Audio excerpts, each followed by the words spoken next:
Can everybody hear me? All right, thank you for your patience. And hello everyone, and thank you for joining us today, both in person here in the University of Regina campus and over Zoom for those of you who are there. My name is Bronwyn Kruspink. I'm the president of UR POLIS, the University of Regina Politics and International Studies Students Association. UR POLIS is a representative body of all students in the Politics and International Studies department. We strive to build community within our department and spread civic engagement across campus, which I think this event really exemplifies. So I'd like to start us off today with the land acknowledgement. The University of Regina is situated on Treaty 4 lands with a presence in Treaty 6. These are the territories of the Nahewa, Anishinaabeg, Dakota, Lakota, and Nakota, and the homeland of the Métis Nation. Before I introduce our speaker, I'd like to go over a few housekeeping points. Mr. Scheer will give a short speech on engaging students in politics and reflecting on his own time in political life. Following this speech, we will turn over to an audience Q&A, which will be led by Sophia, UR POLIS secretary. Please refrain from speaking until the Q&A portion is done. If you raise your hand during this section, Sophia will call on you to speak. For those of you joining over Zoom, I will be checking the chat for your question. Please feel free to send them in the main chat or to the account labeled UR POLIS. We ask that you all remain respectful towards our speaker and the audience for the duration of this event. With that out of the way, I will introduce our speaker, the Honourable Andrew Scheer. Andrew Scheer is a member of Parliament for Regina Capel and the former leader of the Conservative Party of Canada and the official opposition. He has dedicated his public service career to helping hardworking Canadians and their families. Born and raised in Ontario, Andrew moved to Saskatchewan to raise a family and build his career. After working in the insurance industry, Andrew was first elected as the Conservative Member of Parliament for Regina Capel in 2004. In 2011, he was chosen by parliamentarians to become the 35th Speaker of the House of Commons, the youngest in Canadian history. Throughout his political career, Andrew has been a strong advocate for Canada on the world stage and has defended human rights and economic freedom around the world.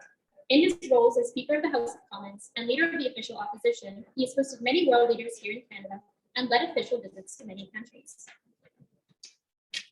Andrew has always been true to his positive conservative vision, and his leadership is focused on helping hardworking Canadians with lower taxes, controlled government spending, and an economic plan that creates prosperity and opportunity for all Canadians.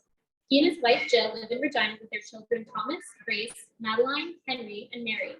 On behalf of UR POLIS and the rest of the University of Regina community, I would like to thank Mr. Scheer for speaking with us today. Take it away. Thank you very much. Thanks for that great introduction. And now I have to do this in front of the university president here, so I'll have to really up my game here. But what a great honor for me to be invited to do this. My entrance into university life was in the political science faculty at the University of Ottawa. And so I just want to wish you all the very best as you're going through your studies. For everyone who's taking poli-sci or involved in the political science campus club or anything like that. It's just a wonderful way to enhance your education and also meet tons of great people. That's the great thing about politics in general. I thought what I'd do is just give a brief overview, as was mentioned, about my entrance into politics and how I got involved and why I think it's important for young people to get engaged and involved, and then throw it open to questions. You know, I could go on for 20 minutes, and if it's not something you're interested in, you're not going to appreciate it. So I'd love to hear from you what you'd like to know and what you'd like to hear from me on. So I remember being engaged in politics at a very, very young age. We'd eat supper, watch the nightly news, and then watch Jeopardy. That was our family routine every night. And I remember talking to my dad about politics, you know, as soon as I could understand what the words were being said. And my dad is the type of guy that if you ask him a question about, you know, a policy thing, he'll start with giving you the word origin. He'll start with telling you how the Latin word comes into English, like what it means, what the background is. So I got an intensive baseline of education on that just from the family home. And in 1989, I was 10 years old in 1989. And our family name is Scheer. It's we have a couple branches of our family. We're mostly Irish, but we have a German branch and a Romanian branch. And I was watching what was happening in Germany. In 1989, the wall came down. And if you think back to then, everything was couched in terms of West versus East, capitalist versus communist, democracy versus dictatorship. Every video game of James Bond was always fighting the Soviets. The movies were all the same way, NATO versus Warsaw Pact, war game type thing. So everything was framed in that context. And when the wall started coming down, it was amazing to me because it's not like West Germany or France or England or America liberated East Germany. I mean, there's a lot of ways that they helped, but it was the people of East Berlin who had had enough. They were the ones putting pressure on it. And I was just captivated. And on Boxing Day, same year, in Romania, the communist dictator was taken out by his own army and executed. And that was amazing to me, not in a good way, but just it struck me that how would that happen? How would someone's own team kind of take them out? And again, I started asking my parents, what is the difference? Could that happen here? No, this is why it won't happen here, and this is why it does happen there. And that's where I really had an appreciation for freedom and human rights and the principle that governments have to be accountable to people. And recognizing this wonderful gift we had in Canada, where we don't have to take our leaders out behind the base, and we get to vote them out. We get to make those types of decisions through the ballot box. And that gave me a real appreciation for the gift that our ancestors had purchased for us over the course of generations and why people come to Canada in the first place. Now, combine that with a bit of an anti-authoritarian streak.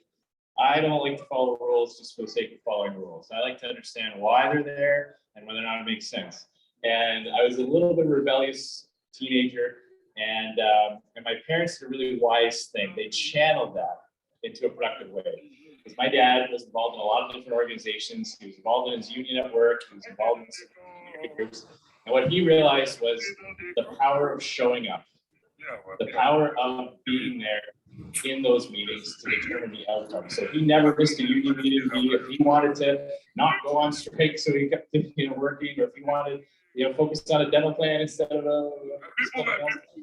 The power of showing up and being among those who exercise their right is huge. When you think about the percentage of Canadians who don't vote, or you think about participation rates in other organizations, if you take the time to show up and exercise the right that you have a tremendous amount of influence. So that's what my parents did for me. They said, get involved in your local riding association, vote, volunteer, go to the meetings where they're deciding the policies, that type of thing. And that way, if you don't like the rule, you can change it. You can't ignore rules. You can't just decide I'm going to live by Andrew Scheer rules or Joe Smith rules. The legitimate authority has the right to expect rules to be followed in a well-ordered society, but we have the right to do everything we can to change the rules we don't like. So that's what got me involved in politics, and watching a terrible system of oppression in Eastern Europe made me a conservative, made me a believer in free markets, made me realize that the free market system is what lifts people out of poverty. It is what creates plenty. It is what allows people to be generous, to be compassionate. And that when government thinks it knows better than people, you get misery.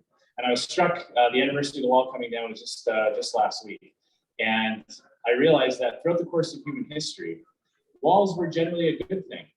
Walls were protection. Walls kept you safe. When an enemy came, the farmers around would run into the walls, and they'd all work together to defend each other. But in the modern context, a lot of these walls that get built are to keep people in, not keep enemies out, but keep people in. And of course, that was the problem with East Berlin. If given the choice, people would rather live in a society where they had democratic freedom, freedom of speech, freedom of association, but also economic freedom. Life was miserable. There were no bread lines in West Berlin after the blockade was over, but you know what I mean? The misery and the shortages were caused by government planners thinking that they know best. And maybe I'll close here before I open it up to questions on an anecdote that I'm told may be apocryphal. It may be more of an analogy than happened, but it is reported that in the end times of the Soviet Union, just when they were calling it glasnost and openness, where the Soviet Union was starting to engage a little bit more, and Gorbachev was trying to bring in some reforms to keep the system, but let a little steam out of the valve. There's a story that goes that Moscow sent some officials to London to do an exchange, just to say, okay, how this worked.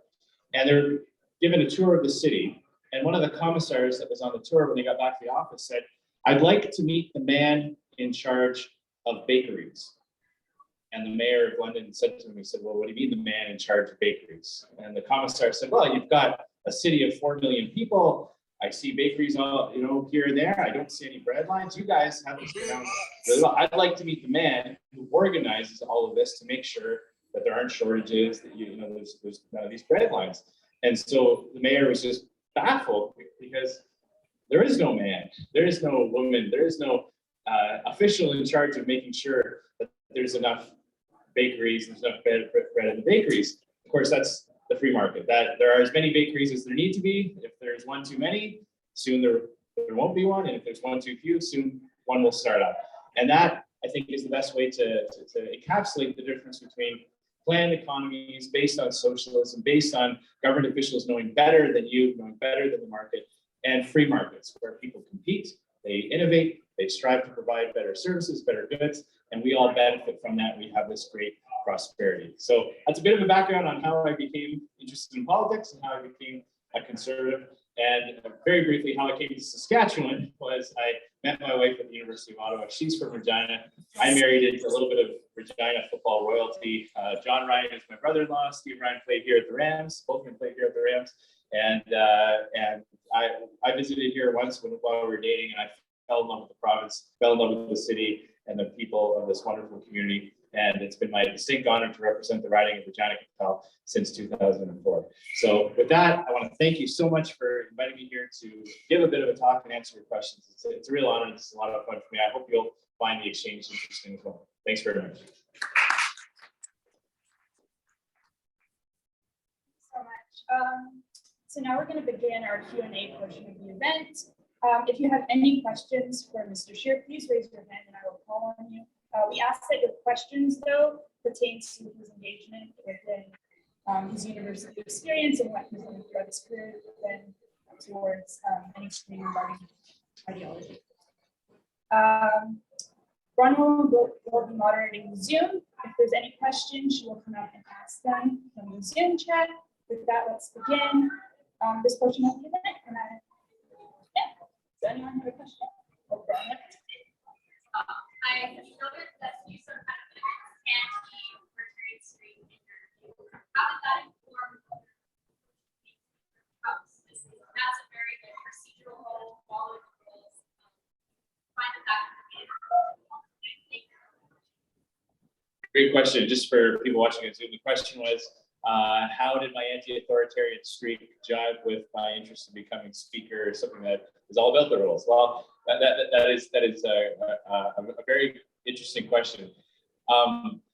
In addition to being a very interested in policy and organizing, the other thing I got from my parents was knowing the rules is a huge advantage. When you're dealing in any type of setting where there are rules of order or procedural rules, if you know how to use them, you have an advantage. And when I first came to Ottawa, I was just all about policy. I was just about fighting for the issues I believed in and fighting against those I don't believe in. But I realized that there's a small group of people, they're almost like their own little club, they speak their own language, and they're constantly talking about Standing Order 102 and 106.9 and this, and they just had this almost like not quite the same level, but looking at the matrix, that they understood all the background on why things happen when they happen. And I realized that if you could master those, you could slow things down or delay or defeat things that you don't want to see passed. You could find ways to speed up things that you do want to see passed. And that's the big thing in the parliamentary cycle. You're always up against the clock.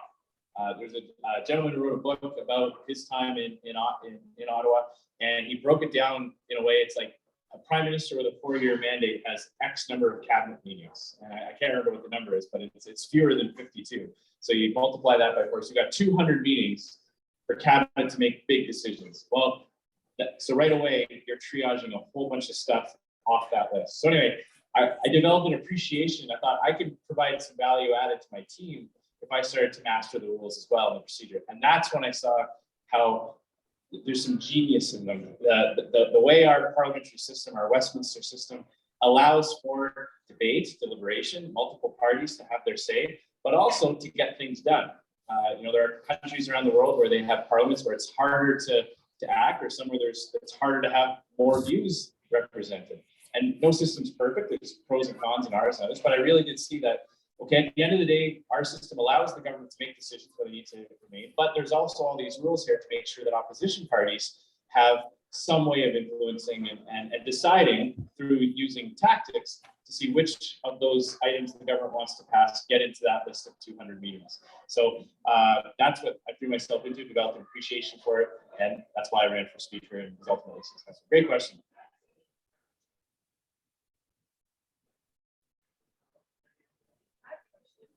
Last week, my friend was at the UN for the and the biggest takeaway for me that was a lot of engagement kind of the event itself. Do you feel like you should put this kind of UN type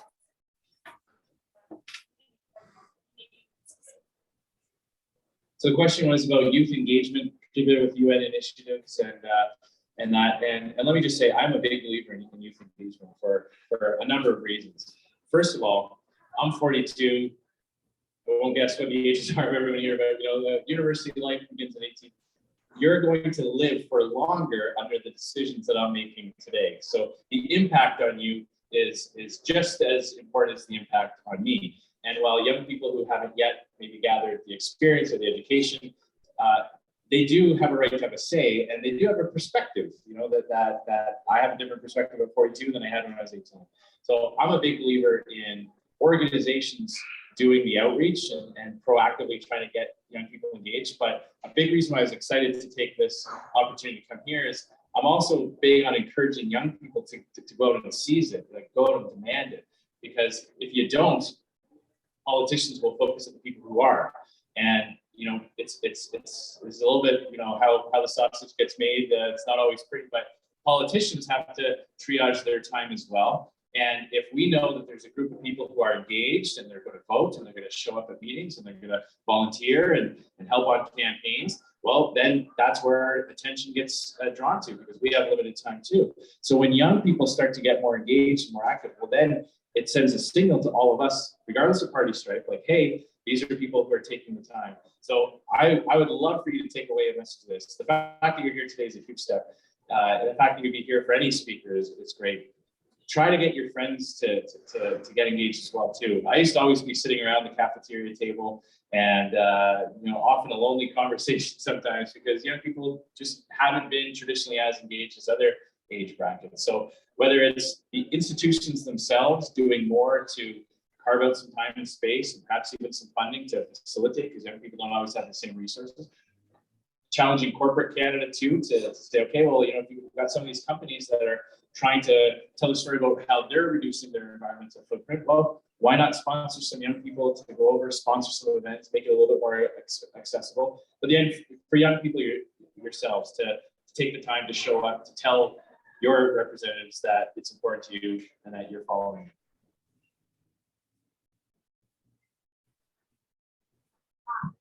When you were a young political science student yourself, what is one key experience or internship or something that you did that you think really kind of moved forward in your political career? So the question was, when I was young and just starting, what was one major thing that really kind of furthered my career, really got me in? Well, in 1999, there was a provincial election in Ontario, and I was just starting to get active, like hands-on and boots on the ground, so to speak. I was always hyper aware, but this was the first kind of time. And I sent a note off to a youth coordinator for the Ontario PC party, expressing an interest in helping out. And I didn't know where they needed the help. The riding I did was going to be pretty tough for the Conservatives to win, so I was willing to kind of help out a neighboring ride. I just didn't know which one they needed the most help with. So I just sent a note off saying, hey, I'd love to help out. And I got a call back saying, how would you like to spend 2 weeks on the road with a group of young people going from riding to riding? They called it a SWAT team. The party had a number of these, and they put 6 of us in a van. I hadn't known any of them before. We went out for beer and wings, got to know each other a little bit, and then for 2 solid weeks, we would pull into a hotel at night. We get a phone, they tell us, okay, tomorrow morning you're going to show up at London Fanshawe or Niagara West, and we would go and we drop literature, we make phone calls, and it was like instantaneously hooked. I was just, it was so fun to be around people that we shared values, we had common beliefs, we still could debate, some of the things we might disagree on, but in a really positive way. And I've just met a ton of people, and that's the part about politics that is so rewarding. It's a people business. It's establishing relationships, and to be what I've been 20 years old and 2 weeks and just having the time of my life. It was just a blast, and we got all kinds of crazy stories that I probably have to wait till the Zoom camera goes off for. But it's just such a positive, rewarding experience, and that's what got me hooked, and that's really why I never looked back. I always stayed involved.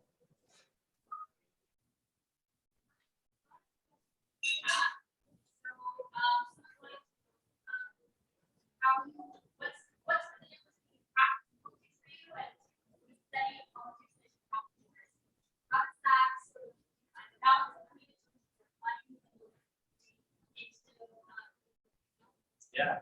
So the question was the difference between kind of practical politics and some of the politics we get in the courses in school. So I started my university career in politics, and then I had a watershed moment conversation with my political professor, because I was taking a political systems class that I'll confess I wasn't doing terribly well in, and I wasn't really enjoying it.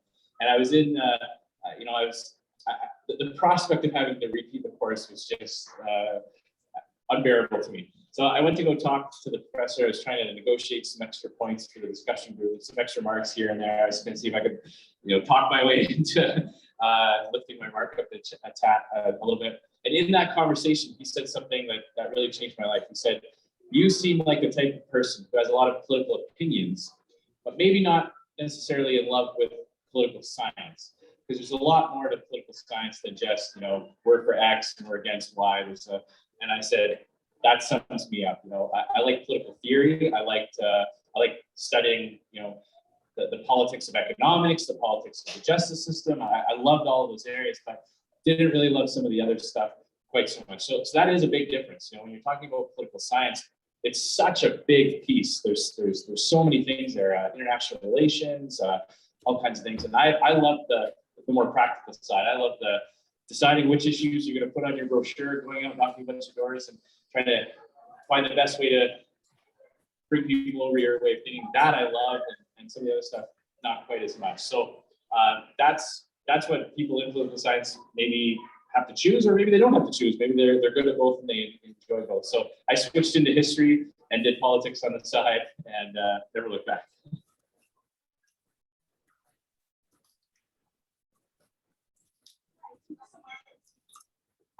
So you mentioned that growth of your family was, and so news for young people much different format nowadays. So I guess we all grew up watching news on our phones by ourselves, and so part of this, it's great because we have access to all this information. But we also have access to a lot of information, and I think that it does impact young people's opinions on how well it's working, how government is working. So I was wondering if you could tell us a little bit of your thoughts on how it impacts you today. I'll do my best. That's a weighty topic. I could probably write a 2,000-word paper on that. So the question was the difference between watching the news and news consumption from when I was young, when we basically had a few options, 2 or 3 options on TV and print, of course, to today where it's almost like a Niagara Falls of information. I think like everything, it cuts both ways. The power of the media is huge. The power of the news media to decide what they cover, what they pay attention to.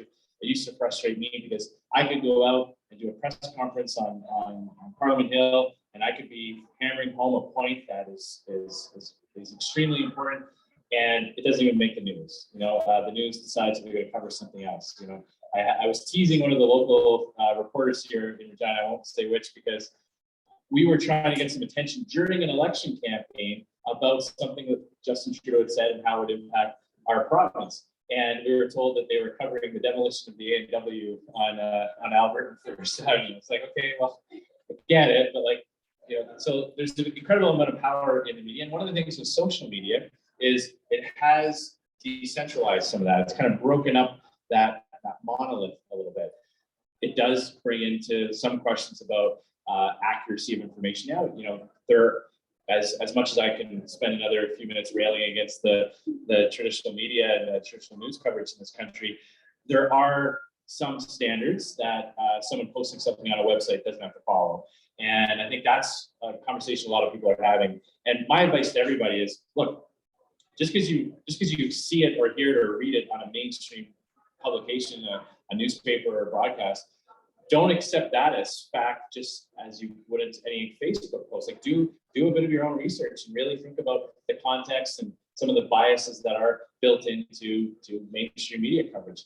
My dad worked at a newspaper in Ottawa, where his line was, the corrections are always, you know, really tiny type A2. The screaming headline on A1 from the day before is what people remember. They don't see the corrections a lot. And so there's a lot of discrepancies in traditional coverage as well. So my advice to everyone is don't demand the government to do things for you. Do it yourself.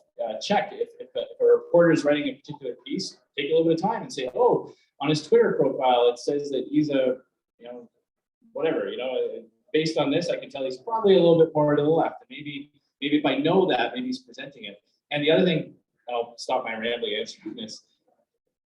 Read both sides. You know, it's fun to just read things that validate your own position. It's a lot more enjoyable to read an article that tells you why you're right to think the way you are.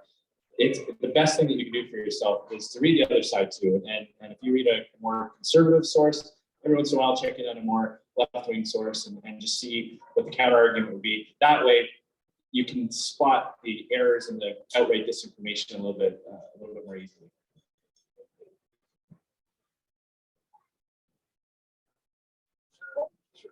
What would you say to young people that are interested in and would like to be involved in politics, and what Hannah's talking about, the noise that goes along with it, and sometimes what young people might consider to be the bitterness that we see? So what would you say to inspire young people to say it's worth it to become involved, please? Great question. What would I say to young people about the bitterness and some of the tone of the conversations on things? I think that's the biggest turnoff to politics today. I posted a Canada Day message when I was leader of the party, and like half the comments were just like vile and accusing me of all kinds of things just by saying Happy Canada Day, you know, we have a lot to be proud of as a country. And I think that's turning a lot of people off because nobody wants it. I don't want that. I mean, I put up with it because it's one of the aspects of my job. But for young people today to get into the public arena to advocate for their ideas, it's got to be challenging. I mean, I shudder to think what it would have been like when I was young, knowing the types of things that we argued about, and that if there was social media and the type of cancel culture that's coming. And I think that's something where young people can maybe place some leadership on and just say, like, we're not going to put up with it. You know, if somebody posts something and there's a big pile on and a demonization, that maybe there's some almost community standards that maybe a university or a youth group could say, like, to protect people who are just being vilified for having an opinion, or you know, demanding codes of conduct or terms of use for some of these giant platforms. I mean, people put things on Twitter that are just outrageous and sometimes very damaging. So it's an incredible challenge. I don't know that anybody has the perfect answer to it, because as a believer in free speech, I don't want to see the government with good intent. Whenever government does actions, they always dress it up in good intentions. The downsides of having government control, I believe, would outweigh the benefits. But I think young people can kind of demand better from politicians, yes, but also from each other. And if you see someone engaged in this type of activity, just make it not socially acceptable to do that.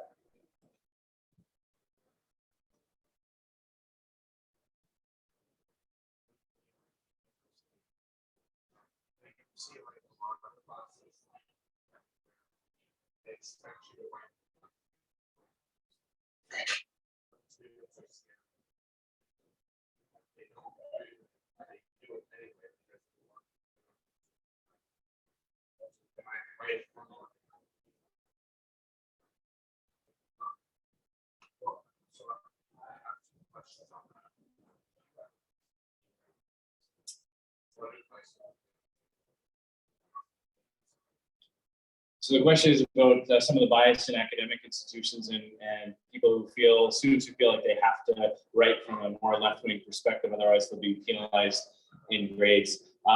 This is a challenge. I have my kids are at university yet. I see this in the school system already, where things are being presented from only one side, and the conversations are being placed in front of students with bias already baked in.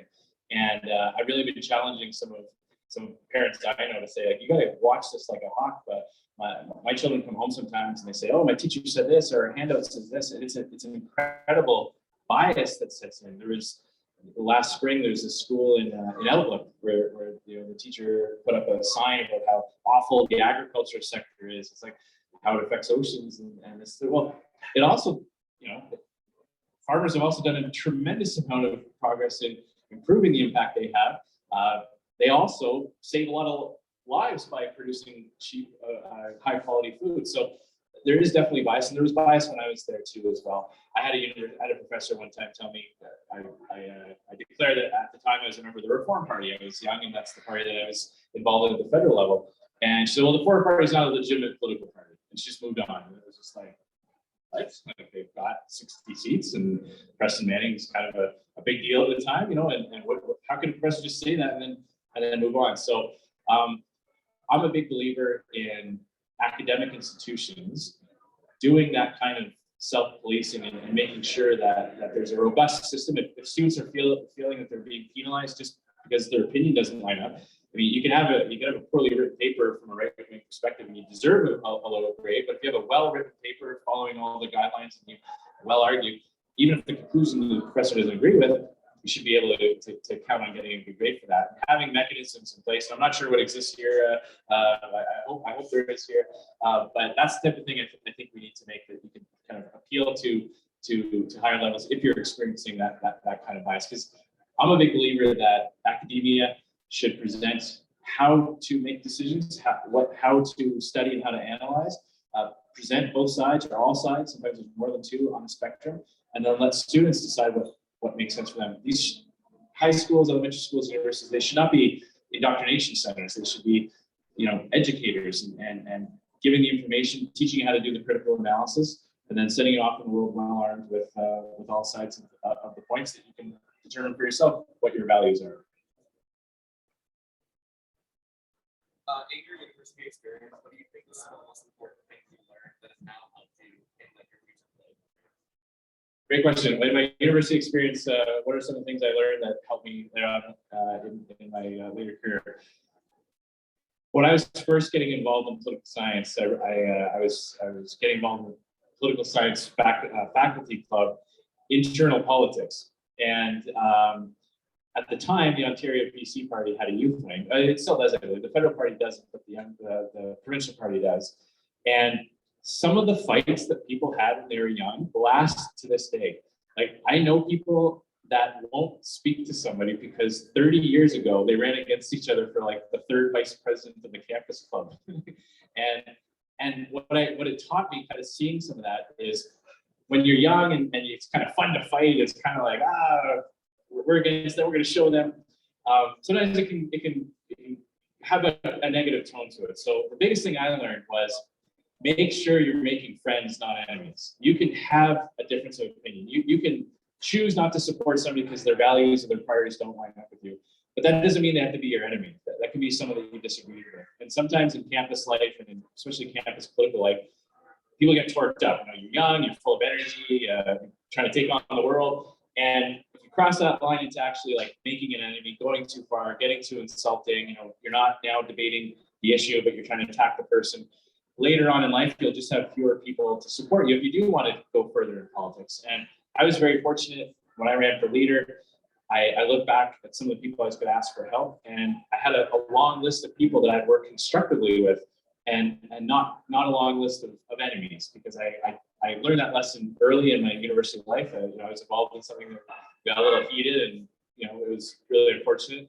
And that taught me a lesson that you can go through life, you can be passionate, you can be strong, you don't have to back down, you don't have to be a pleaser on all issues, but just make sure that you're not taking that too far where now you've made an enemy and someone that's never going to speak to you again, because politics is all about network, your relationships, the people that are going to come and support you. And that would be my number one piece of advice.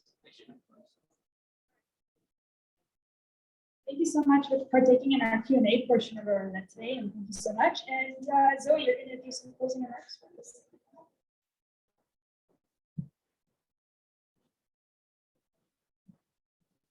Thank you, Sophia. So first, we want to extend a sincere thank you to our audience for all the great questions. Just gonna get in the Zoom here, sorry. And of course, Mr. Scheer for his responses. And with that last question, we have reached the end of our event today. I would like to extend a major thank you to everyone who took part in the event. The students and community members who came to take part, the OWL for allowing us to host, to URSU and ARPERD for their help with equipment for the event, and to our wonderful faculty that has shown up today to show their support for our student-led initiatives. Importantly, I would like to extend a very special thank you to Mr. Scheer for sharing his reflections on political engagement and his personal experience with us. It means a lot to political science students such as myself to hear from a variety of individuals engaged in politics. And we as your Paulus understand the importance of these educational opportunities. So thank you again. And once again, thank you to everyone who took the time out of their day to come today and participate. To keep it up to date with everything you are Paulus, you can follow us on our social media accounts because there'll be many more events to come. Thank you again, everyone, and stay safe.